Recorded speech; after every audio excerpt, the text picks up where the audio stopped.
कहानी को पूरा समझने के लिए कहानी के पिछले सभी भागों को ज़रूर देखें। उसका लिंक मैं आप लोगों को डिस्क्रिप्शन बॉक्स में दे दूंगी और साथ में कमेंट बॉक्स में पिन भी कर दूंगी, तो आप वहां से भी जाकर देख सकते हैं। अरोड़ा इंडस्ट्रीज। एहसास और रूहानी दोनों एक दूसरे के सामने खड़े थे। जैसे ही एहसास ने रूहानी से सवाल किया, रूहानी एकदम से चौंक गई। वो जल्दी से बोली, क्या क्या मतलब है आपका सर? एहसास उसे देखते हुए बोला, मेरा मतलब पूरी तरह से साफ है रूहानी। जब तुम मैरिड नहीं हो तो तुम खुद को मैरिड क्यों समझती हो और दूसरों को भी अपने आप को मैरिड क्यों बताती हो?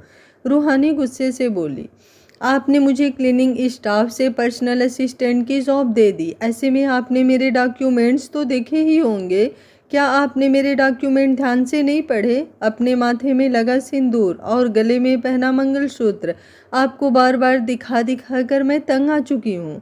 इसलिए बेहतर होगा अब आप मेरे डॉक्यूमेंट देख लीजिए। वहाँ पर साफ साफ लिखा है कि मैं मैरिड हूँ।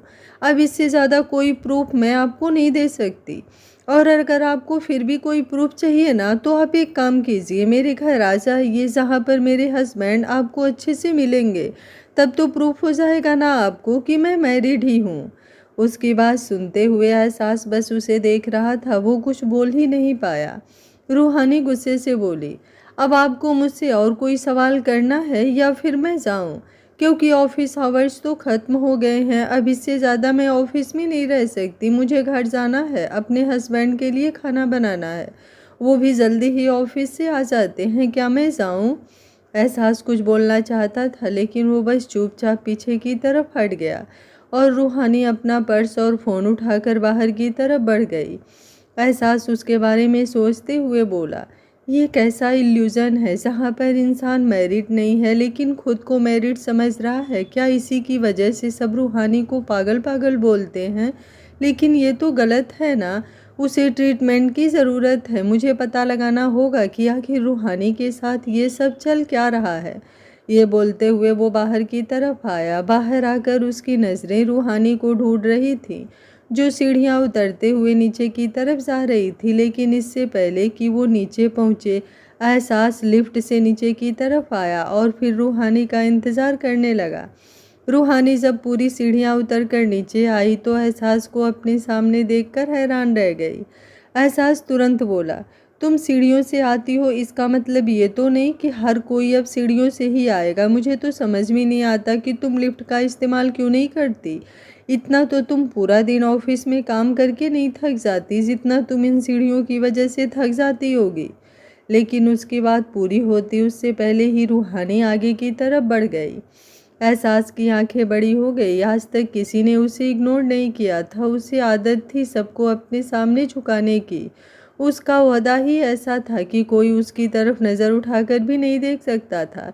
लेकिन यहाँ तो रूहानी उसे ऐसे इग्नोर करके चली गई जैसे उसने एहसास को देखा ही ना हो। वो जल्दी से उसके पीछे पीछे आया और बोला, तुम्हारी हिम्मत कैसे हुई मुझे इग्नोर करने की?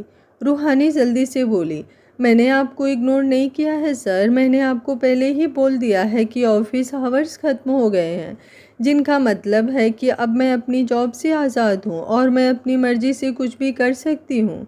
ये मेरी मर्ज़ी है कि मुझे आपकी बातें सुननी है या नहीं। मेरे पास और भी बहुत कुछ है करने को। मेरी फैमिली है जो मेरा इंतज़ार कर रही है। ये बोलकर वो एक बार फिर से आगे की तरफ बढ़ गई।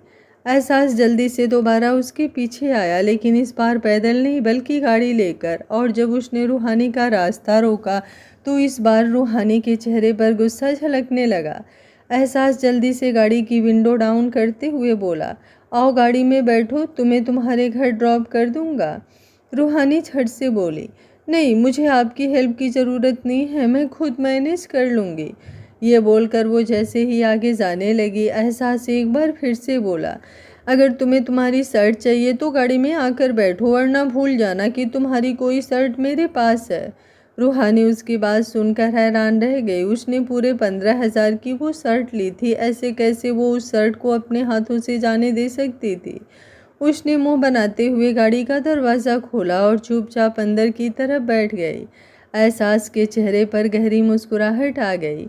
कुछ ही देर में उनकी गाड़ी अरोड़ा इंडस्ट्रीज से निकली और फिर सीधा द ड्रीम हाउस के बाहर आकर रुकी। रूहानी गाड़ी से उतरकर एहसास की तरफ देखते हुए बोली, अब मुझे मेरी शर्ट दीजिए। एहसास जल्दी से बोला। मैंने कब कहा कि मैं तुम्हें तुम्हारी शर्ट अभी ही दूंगा? रूहानी जल्दी से बोली। लेकिन आपने कहा था कि अगर मुझे मेरी शर्ट चाहिए। उसकी बात पूरी होती उससे पहले ही एहसास हल्का सा मुस्कुरा कर बोला। मैंने तो बस ये कहा था कि अगर तुम्हें अपनी शर्ट वापस चाहिए और अगर तुम अपनी शर्ट को हमेशा हमेशा के लिए नहीं भूलना चाहती तो गाड़ी में बैठो। मैंने ये तो नहीं कहा था कि मैं तुम्हें आज ही वो शर्ट दे दूंगा। रूहानी उसकी बात सुनकर उसकी तरफ देखती रह गई। एहसास मुस्कुराया और बोला, गुड बाय, अपना ख्याल रखना। ये बोलकर उसने गाड़ी की विंडो ऊपर की और फिर अगले ही पल वहाँ से चला गया। रूहानी बस उसे जाते देखती रह गई। अब उसे एहसास पर और भी ज़्यादा गुस्सा आ रहा था। वहीं दूसरी तरफ एहसास ने बैक सीट पर रखे हुए बैग की तरफ देखा जिसमें रूहानी की वो शर्ट रखी थी, लेकिन उसने जानबूझकर रूहानी को वो शर्ट नहीं दी क्योंकि ये शर्ट अब उसके लिए रूहानी की मिस्ट्री सॉल्व करने वाली थी। कुछ ही देर बाद उसकी गाड़ी एक क्लब के बाहर आकर रुकी। गाड़ी से उतरकर एहसास अंदर की तरफ आया जहां सामने बार काउंटर की तरफ देखते ही उसके चेहरे पर हल्की मुस्कुराहट तैर गई। सामने उसका दोस्त अयान बैठा था जो कि खुद एक नामी गिनामी बिजनेसमैन था। एहसास काफ़ी बार उसके साथ इस क्लब में आया करता था। वो इसका इकलौता दोस्त था। अयान ने उसे मुस्कुराते हुए देखा और तुरंत बोला, क्या बात है, आज तो मिस्टर एहसास अरोड़ा के चेहरे पर स्माइल है। जिंदगी में कुछ नया, कुछ खास हुआ क्या? एहसास ने उसे घूर कर देखा और बोला, हाँ, आज मैं पहली बार अपने दुश्मन के नहीं बल्कि अपने दोस्त के दांत तोड़ूंगा। अयान मुंह बनाते हुए बोला, तुझे तो बंदा कोई नॉर्मल सवाल भी नहीं कर सकता। अच्छा ये बता, कल क्यों नहीं आया? मैं कितना इंतज़ार कर रहा था तेरा। एहसास एटीट्यूड से बोला, तुम्हारा काम है इंतज़ार करना, लेकिन उसे इंतज़ार ही रहने देना है या फिर उसे ख़त्म करना है, ये मेरे मूड पर डिपेंड करता है। अयान ने एक बार फिर से मुंह बनाया। तभी एक लड़की एहसास के पास आई और मुस्कुराते हुए बोली, हाय, तुम एहसास अरोड़ा हो ना? मैंने आज ही न्यूज़पेपर में तुम्हारी पिक्चर देखी थी। I must say what a man you are, so attractive, so hot. उसकी बात सुनकर एहसास कुछ कहता उससे पहले ही अयान बोला, रहने दो, तुम्हारी औकात से बाहर का है ये, तुमसे नहीं पटेगा। इनफैक्ट तुमसे क्या किसी से भी नहीं पटेगा। इसे इन फालतू की चीज़ों में ज़रा सा भी इंटरेस्ट नहीं है, so don't waste your time. उसकी बात सुनकर लड़की ने मुंह बनाया और फिर वापस एहसास की तरफ देखा। एहसास उसे तिरछी नज़रों से देखते हुए बोला, खुद जाओगी या फिर मुझसे इंसल्ट करवा कर ही जाओगी? वो लड़की मुंह बनाते हुए तुरंत वहाँ से चली गई। उसके जाने के बाद अयान हंसते हुए बोला, यार मुझे समझ में नहीं आता तुझे आखिर प्रॉब्लम क्या है? तुझे किसी भी लड़की में इंटरेस्ट नहीं आता? अगर ऐसा चलता रहा तो मुझे नहीं लगता कि तू शादी भी करेगा। ये बोलकर उसने एहसास के लिए रिंग बनाई और फिर गिलास उसकी तरफ बढ़ा दिया। उसके मुंह से शादी का जिक्र सुनकर एहसास की आंखों के सामने रूहानी का चेहरा घूम गया। अयान बेफिक्री से बोला, पर वैसे भी शादी करके कोई फ़ायदा नहीं, साला होती तो लड़कियां धोखेबाज ही हैं। मेरी वाली देख लेना, ऐसा धोखा दिया है मुझे कि अब दोबारा किसी लड़की की तरफ देखने का मन भी नहीं करता। और वो कमीना निष्कर्ष का नाम सुनकर एहसास की आईब्रो ऊपर की तरफ उठ गई। उसने अयान के हाथों से ड्रिंक का गिलास लिया और उसे पीने लगा। वो चाह कर भी रूहानी से अपना दिमाग हटा नहीं पा रहा था। वहीं अयान कुछ और कहता उससे पहले ही उसका फ़ोन बजने लगा। उसके घर से कॉल आ रहा था। वो एहसास की तरफ देखते हुए बोला, सॉरी एहसास, लेकिन फ़िलहाल मुझे जाना होगा। कल मॉम का बर्थडे है तो मुझे आज उन्हें एक छोटा सा सरप्राइज़ देना है। ये बोलकर वो वहाँ से चला गया। जबकि एहसास अभी भी अपनी चेयर पर बैठा था। उसकी आंखों के सामने अभी भी रूहानी का चेहरा घूम रहा था। उसने खाली गिलास टेबल पर रखा और फिर एक और ड्रिंक बनाई। यूं ही करते करते तकरीबन 1 घंटा बीत गया था। अब एहसास काफ़ी नशे में था, लेकिन इतना भी नहीं कि उसे किसी चीज़ का होश ना हो। वो बाहर आकर अपनी गाड़ी में बैठा और अगले ही पल उसकी गाड़ी एक बार फिर से द ड्रीम हाउस की तरफ बढ़ गई। तकरीबन 25 मिनट बाद द ड्रीम हाउस के बाहर उसकी गाड़ी रुकी और वो गाड़ी से बाहर निकला। लेकिन इस बार वो रूहानी के फ्लैट की तरफ नहीं गया, बल्कि वहाँ खड़े गार्ड के पास आया। उसने अपनी पॉकेट से 500 के बहुत सारे नोट निकाले। गार्ड हैरानी से उसकी तरफ देख रहा था, लेकिन इतने सारे पैसे देकर वो कुछ और सोच ही नहीं पाया। उसने जल्दी से उन पैसों को अपने हाथ में लिया और मुस्कुराते हुए एहसास को देखने लगा। एहसास बेहद गहरी आवाज़ में बोला, फ्लैट नंबर 301 की हर एक चीज़ जाननी है मुझे, जो भी उस फ्लैट में रहता है उसके बारे में सब कुछ। और अगर तुमने मुझसे ज़रा सा भी झूठ बोला, आई स्वेयर तुम पूरी मुंबई में कहीं नज़र नहीं आओगे। गार्ड जल्दी से बोला, झूठ बोलने लायक कुछ है ही नहीं सर, इसलिए मैं जो भी बोलूँगा सच ही बोलूँगा। उस फ्लैट में रहने वाली लड़की पागल है। जैसे ही उसने रूहानी के लिए पागल शब्द का इस्तेमाल किया, एक ज़ोरदार थप्पड़ एहसास ने उसके गाल पर जड़ दिया।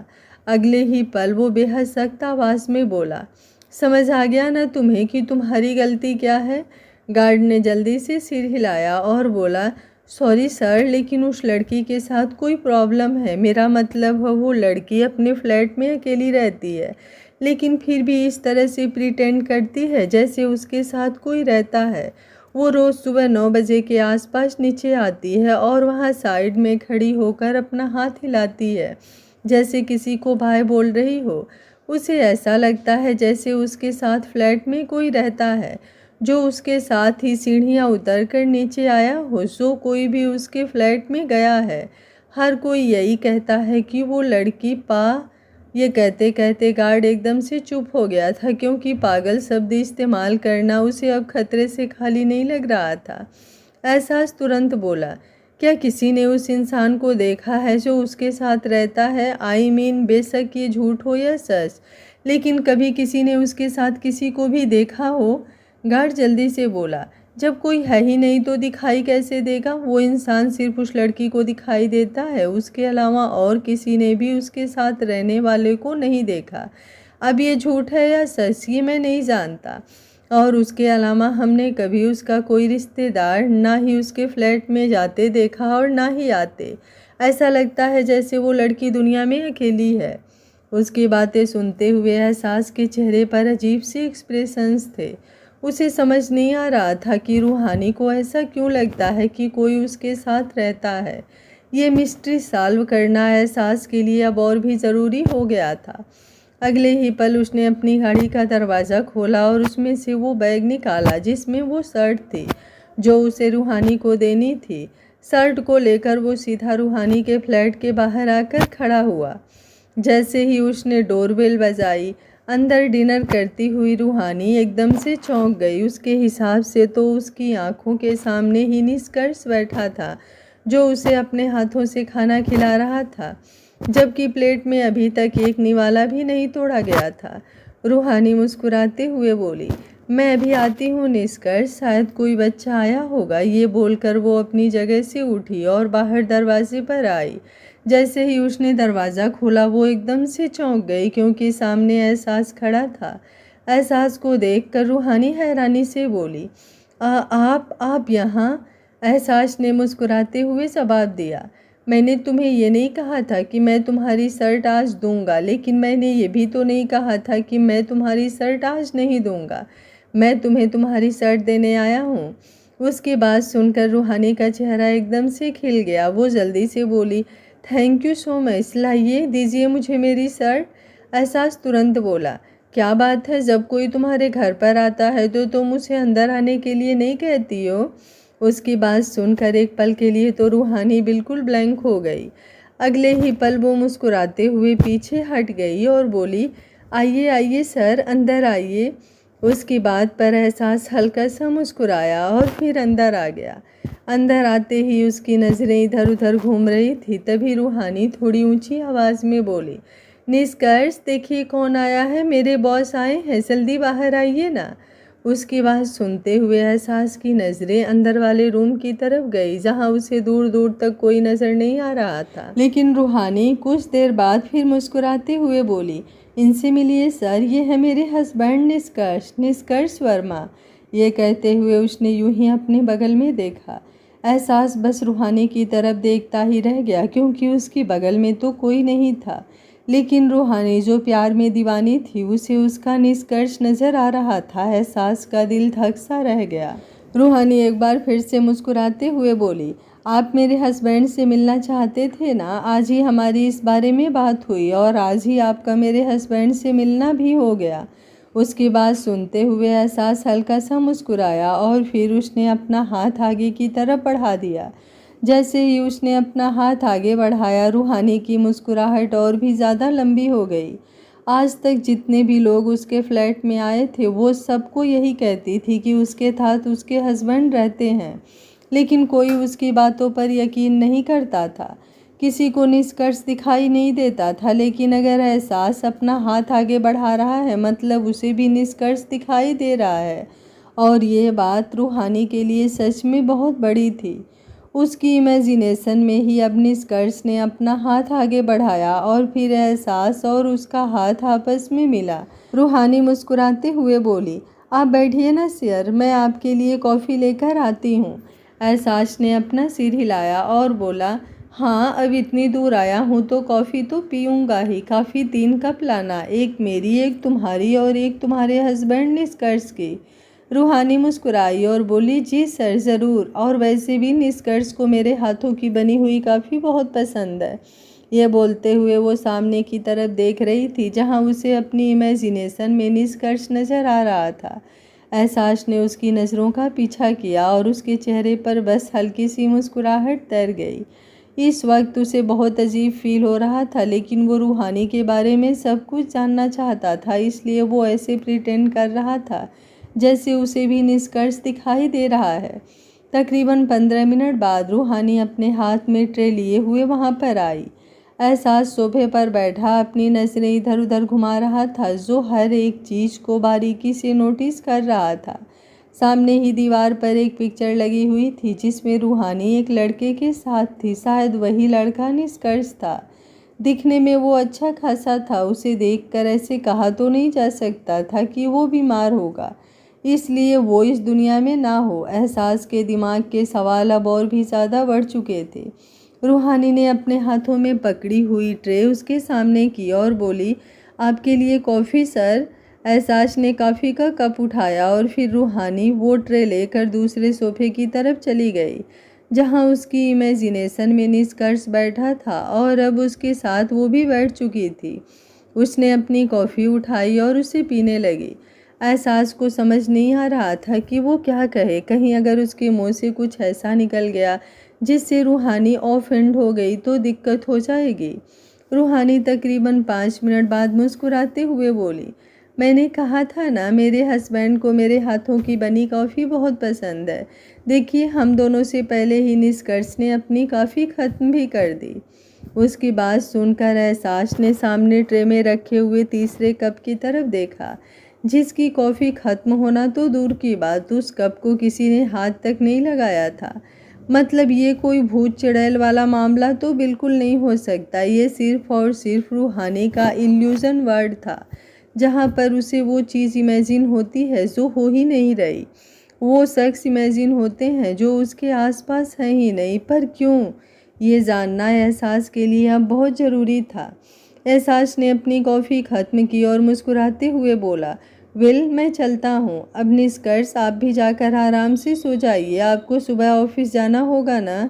रूहानी के चेहरे पर अजीब सी मुस्कुराहट थी। उसने भी अपनी इमेजिनेशन में निष्कर्ष की तरफ देखते हुए कहा, हाँ निष्कर्ष आप जाकर बेड पर आराम से सोइए, मैं आती हूँ दरवाज़ा बंद करके। ये बोलते हुए वो अपनी जगह से उठी। उसकी इमेजिनेशन में अब निष्कर्ष अंदर की तरफ जा चुका था। एहसास बाहर की तरफ आया, लेकिन अचानक ही रूहानी उसे रोकते हुए बोली, 1 मिनट सर, मुझे आपसे कुछ कहना है। एहसास के कदम एकदम से रुक गए। रूहानी ने उसके सामने आकर खड़ी हुई और बोली, मुझे आपसे कुछ कहना है सर, क्या मैं कहूँ?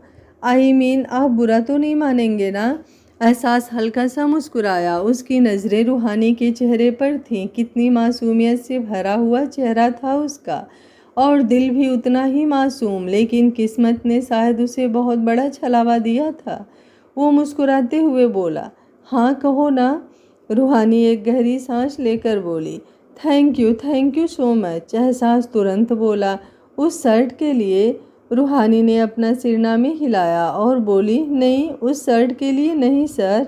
ये बोलते हुए उसकी आंखों में आंसू आ गए। वो रोते हुए बोली, आपको पता है आज तक इस फ्लैट में बहुत सारे लोग आए हैं, मैंने सबको निष्कर्ष से मिलवाया, लेकिन कोई भी ये बात नहीं मानता कि निष्कर्ष मेरे साथ रहते हैं।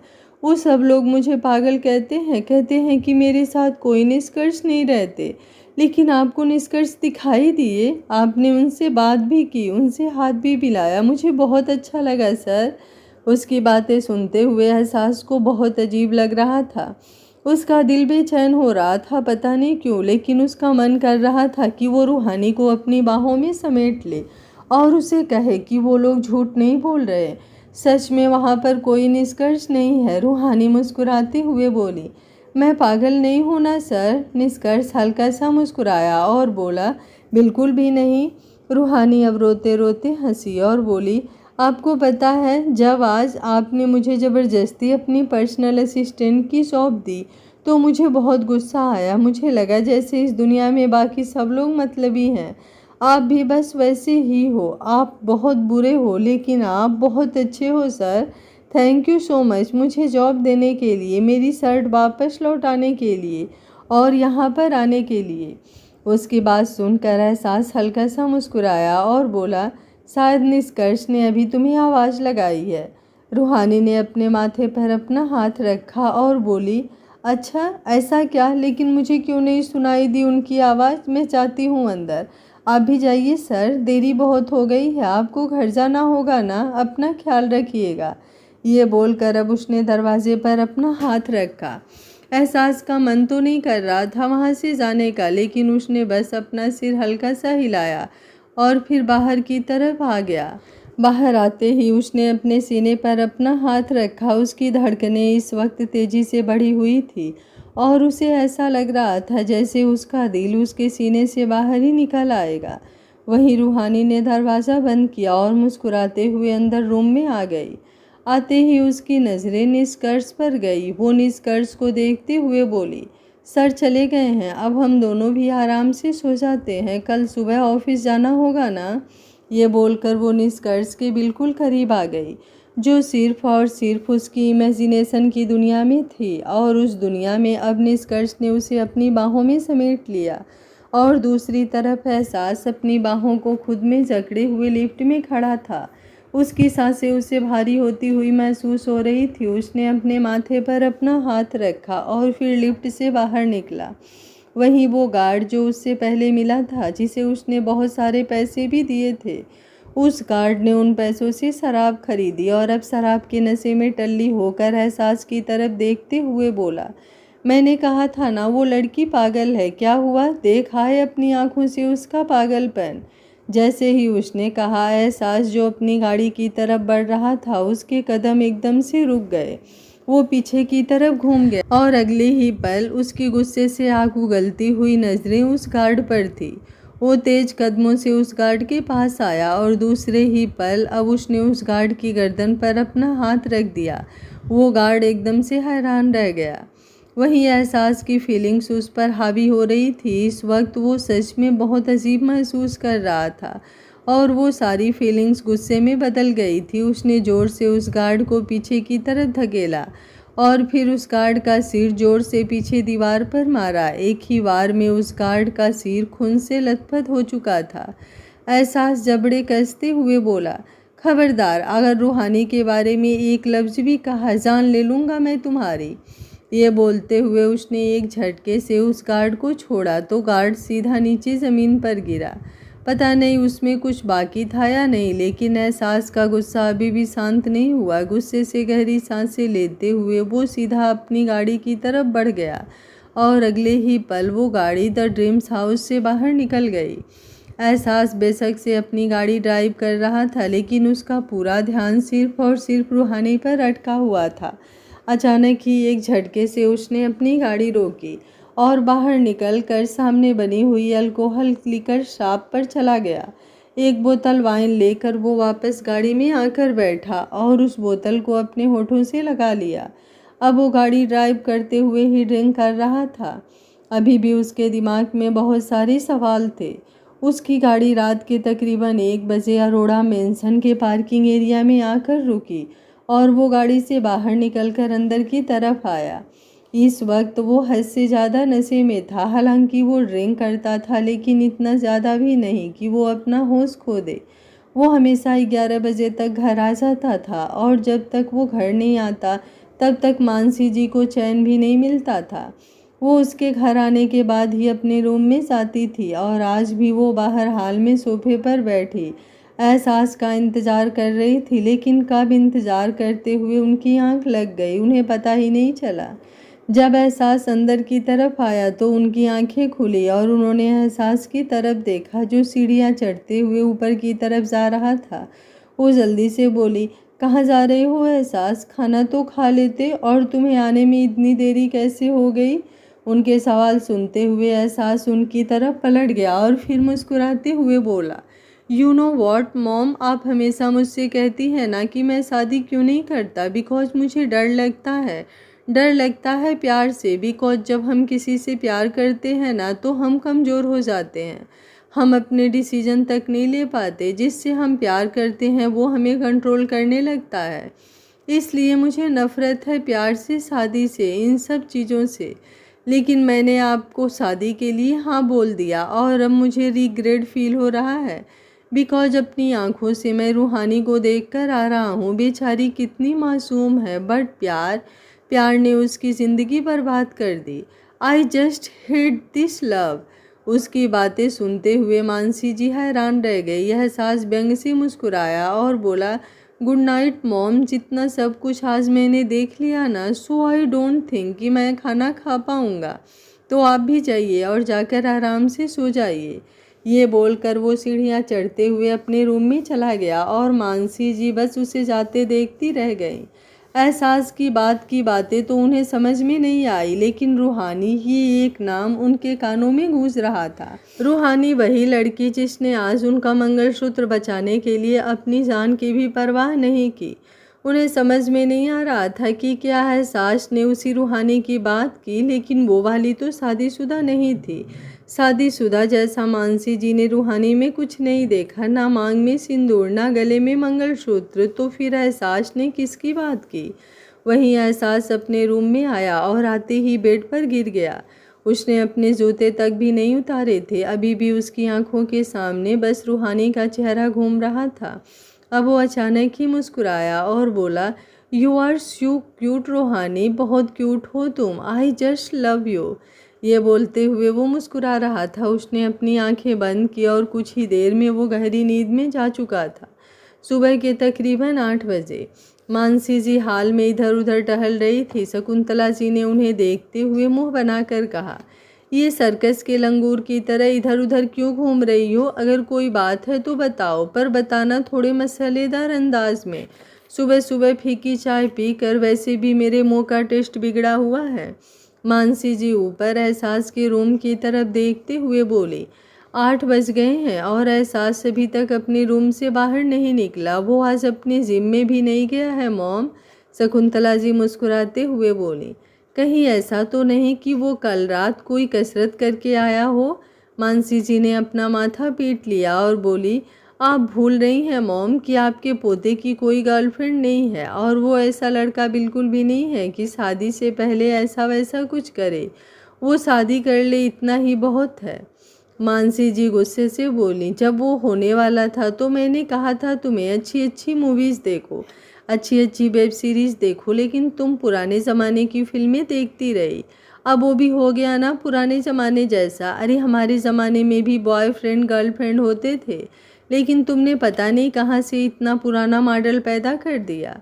मानसी जी उनकी बात सुनकर कुछ बोल ही नहीं पाई। उन्हें शकुंतला जी की बातों पर हंसी आ रही थी, लेकिन फिलहाल एहसास की फिक्र भी हो रही थी। वो जल्दी से किचन में आई और उसके लिए ब्लैक कॉफ़ी बनाकर उसके रूम की तरफ बढ़ गई।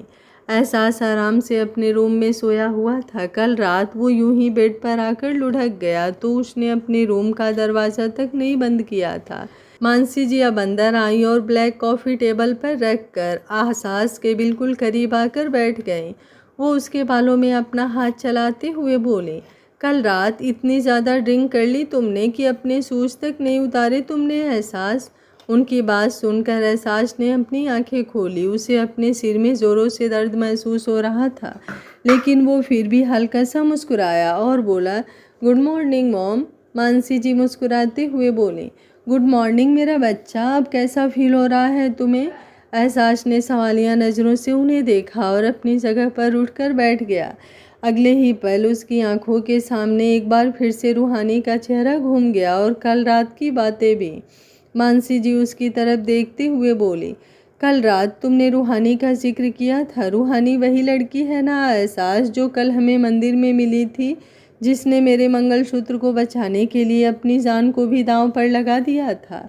एहसास उनकी बातें सुन रहा था, लेकिन अचानक ही उसके दिमाग में एक शब्द खटका और वो था मंदिर। मंदिर मतलब पंडित जी। और फिर अगले ही पल उसके कानों में पंडित जी की कही हुई बातें गूंजने लगी। महादेव को जो बच्चे प्यारे होते हैं ना, वो उनकी परीक्षा भी बहुत लेते हैं। बस रूहानी बिटिया वही परीक्षा दे रही है। भगवान जल्दी ही उसकी ज़िंदगी संवार देंगे। पंडित जी की बात याद करते ही एहसास एकदम से बोला, मुझे मुझे पंडित जी के पास जाना होगा, मुझे मंदिर जाना होगा। ये बोलकर वो तुरंत अपनी जगह से उठा और अगले ही पल वॉशरूम की तरफ चला गया। मानसी जी एक बार फिर से बस उसकी तरफ देखती ही रह गई। मानसी जी को समझ तो नहीं आ रहा था कि आखिर एहसास मंदिर क्यों जाना चाहता है। वो तो इन सब चीज़ों में बहुत कम इन्वॉल्व होता था। मंदिर जाना तो दूर की बात, जब वो घर पर पूजा होती तो वो मुश्किल से 5 मिनट उसमें बैठता और फिर काम का बहाना बनाकर निकल जाता। लेकिन आज अचानक मंदिर जाने और पंडित जी से बात करने की बात मानसी जी को कुछ समझ नहीं आ रही थी। वो एहसास का इंतज़ार करने लगी कि कब वो वॉशरूम से बाहर निकले। तकरीबन 15 मिनट बाद एहसास वॉशरूम से बाहर आया। मानसी जी तुरंत अपनी जगह से खड़ी हुई और उसके पास जाकर बोली, क्या बात है एहसास, तुम इतने परेशान क्यों हो? कल रात भी तुमने बहुत ज़्यादा ड्रिंक की थी। हाँ, हमने कभी तुम्हें रोका नहीं, ना ही तुम पर कोई बंदिश लगाई। तुम अपनी मर्जी से अपनी ज़िंदगी जीते हो। लेकिन ये बात तो गलत है ना एहसास, इतना पीना और फिर इस तरह से घर आना। एहसास बिना उनकी तरफ देखे बोला, सॉरी मॉम, आपको पता है मैं ज़्यादा ड्रिंक नहीं करता, लेकिन कल हो गई। फ़िलहाल मेरे पास आपसे बात करने का वक्त नहीं है मॉम, मैं आपसे बाद में बात करता हूँ। ये कहते हुए वो क्लोजेट से अपने कपड़े निकाल रहा था।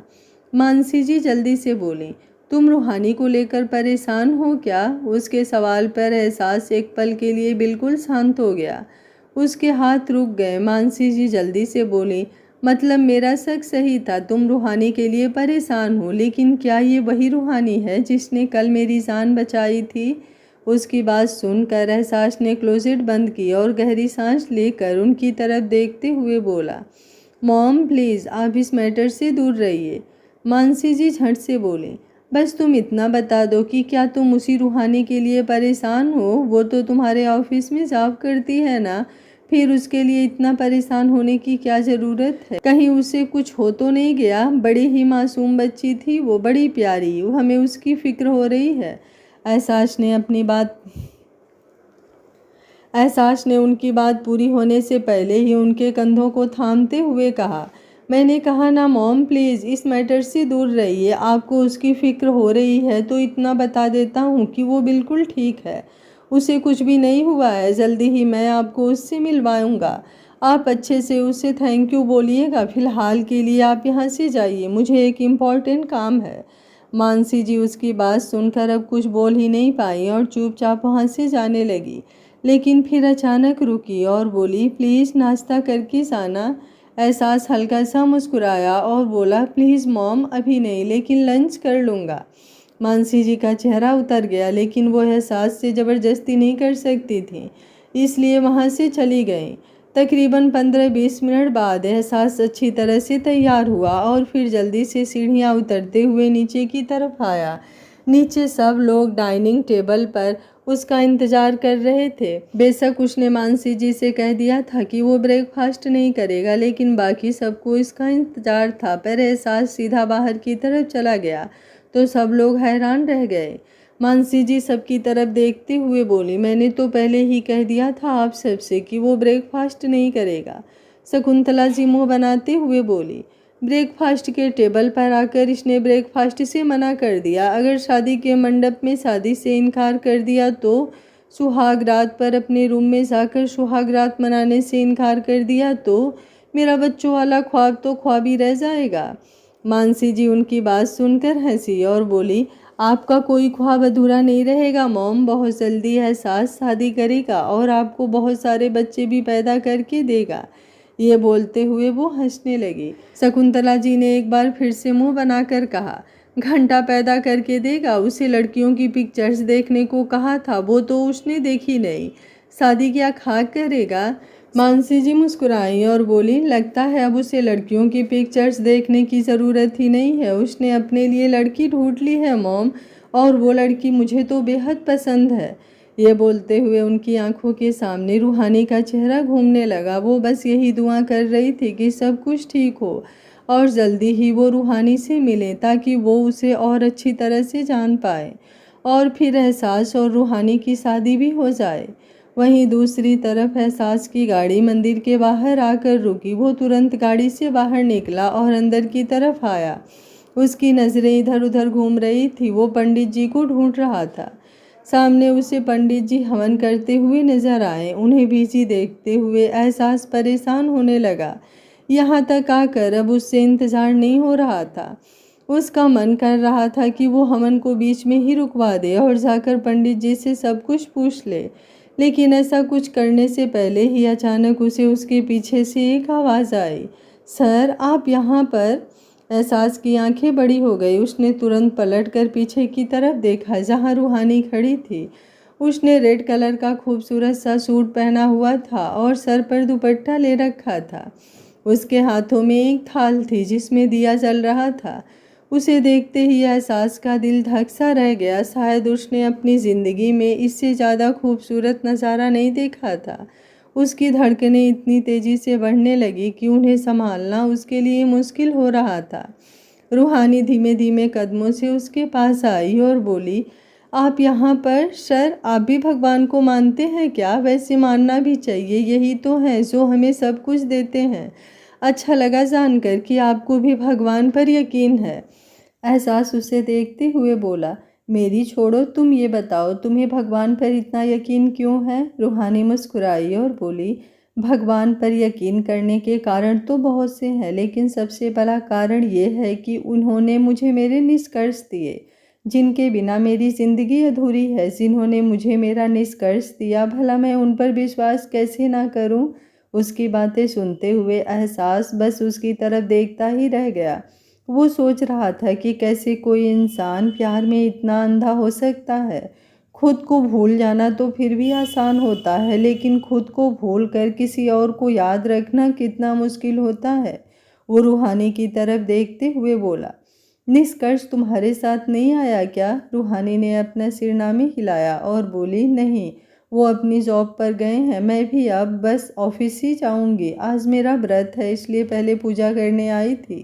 एहसास ने एक नज़र पीछे पलट कर देखा जहाँ पंडित जी हवन से फ्री हो चुके थे, लेकिन अब रूहानी के सामने वो पंडित जी से कैसे कुछ पूछ सकता था।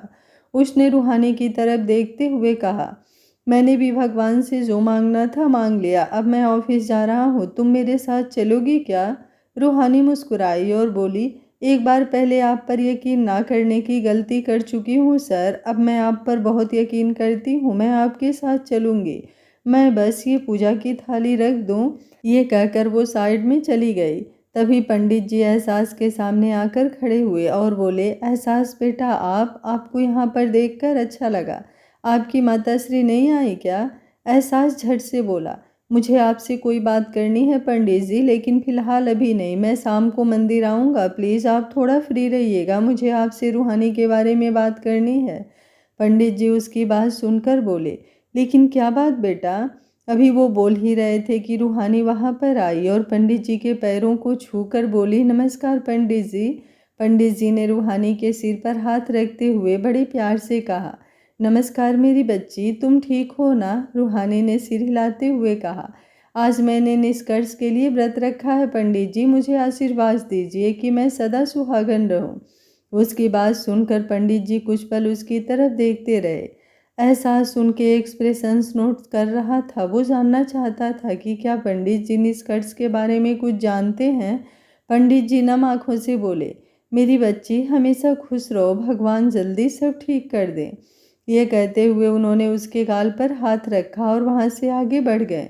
पंडित जी का इस तरह यहाँ से चले जाना और रूहानी को सदा सुहागिन का आशीर्वाद ना देना एहसास के शक को यकीन में बदल गया। मतलब वो अकेला नहीं था, पंडित जी भी सब कुछ जानते थे। अब पंडित जी से बात करना उसके लिए और भी ज़्यादा ज़रूरी हो गया था। तभी रूहानी उसकी तरफ देखते हुए बोली, सर चलें हम ऑफिस। एहसास ने धीरे से सिर हिलाया और उसके साथ नीचे की तरफ आ गया जहां उसकी गाड़ी खड़ी थी। उसने रूहानी के लिए गाड़ी का दरवाज़ा खोला और फिर खुद ड्राइविंग सीट पर बैठ गया।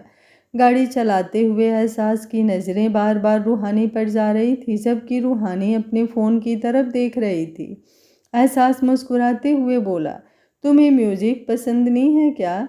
रूहानी ने सवालिया नज़रों से देखा और फिर मुस्कुराते हुए बोली, पसंद है ना सर, बहुत पसंद है, मेरा फेवरेट सॉन्ग है, मैंने तेरा नाम दिल रख दिया। आपको पता है ये सॉन्ग निष्कर्ष का भी फेवरेट है। एहसास उसकी तरफ देखते हुए बोला, सच सच बताना, ये सॉन्ग तुम्हारा फेवरेट इसलिए है क्योंकि इसे सुनना तुम्हें अच्छा लगता है या फिर ये निष्कर्ष को पसंद है इसलिए तुम्हारा फेवरेट है? रूहानी एक पल के लिए खामोश हो गई और फिर मुस्कुराते हुए बोली, अगर सच कहूँ तो इसलिए क्योंकि ये सॉन्ग निष्कर्ष को बहुत पसंद है और उन्हें जो पसंद है वो सब मुझे पसंद है, उनकी पसंद मेरी पसंद। अभी वो बोल ही रही थी कि एहसास ने अचानक से गाड़ी की ब्रेक लगा दी। रूहानी के चेहरे पर हैरानी भरे एक्सप्रेशंस आ गए। एहसास ने उसका हाथ पकड़ लिया। रूहानी का दिल धक से रह गया। वो अपनी बड़ी बड़ी आंखों से एहसास को देख रही थी। उसे एक अजीब सा डर लग रहा था। वहीं उसके एक्सप्रेशंस देखकर एहसास तुरंत बोला, तुम्हें मुझसे डरने की ज़रूरत नहीं है। एक्चुअली तुम्हारी बात सुनकर मैं खुद को रोक नहीं पाया। मुझे तुमसे कुछ कहना था इसलिए मैंने गाड़ी रोक दी। क्योंकि गाड़ी चलाते हुए बातें नहीं कर सकते ना। रूहानी के एक्सप्रेशंस थोड़े नॉर्मल हुए लेकिन वो पूरी तरह से नॉर्मल नहीं हो पाई थी। एहसास के हाथ में उसका हाथ उसे अजीब लग रहा था। एहसास उसकी तरफ देखते हुए बोला, प्यार करो, बेइंतहा करो रूहानी, लेकिन उस प्यार में खुद को भूलना ठीक नहीं होता। प्यार में ज़रूरी नहीं होता कि हम किसी और की पसंद को अपना पसंद बना लें। प्यार आपसे आपकी पसंद भूलने को नहीं कहता और ना ही ज़बरदस्ती किसी और की पसंद को अपनी पसंद बनाने के लिए कहता है। रूहानी उसकी आंखों में आंखें डालकर बोली, आप इतनी अजीब बातें क्यों कर रहे हैं सर? प्लीज़ ऐसी बातें मत कीजिए ना, मुझे अच्छा नहीं लग रहा। एहसास ने अब अपना हाथ उसके गाल पर रख दिया। जैसे ही उसने उसके कानों के पास आए बालों को थोड़ा पीछे किया, रूहानी की धड़कनें तेज होने लगी। किसी का उसे यूं टच करना बहुत अजीब लग रहा था। उसकी आंखों में नमी तैरने लगी। वो जल्दी से बोली, आप मुझे इस तरह से क्यों छू रहे हैं सर? प्लीज़ मुझे ऐसे टच मत कीजिए। एहसास बड़ी ही इंटेंस वॉइस में बोला, क्यों? क्योंकि तुम्हें इस तरह से छूने का हक सिर्फ तुम्हारे निष्कर्ष का है। रूहानी ने अपना सिर हाँ में हिलाया। एहसास उसके करीब बढ़ने लगा। रूहानी सीट पर पीछे की तरफ होने लगी और कुछ ही पलों में वो बिल्कुल कार के दरवाजे से लग चुकी थी। एहसास पूरी तरह से उस पर झुका हुआ था।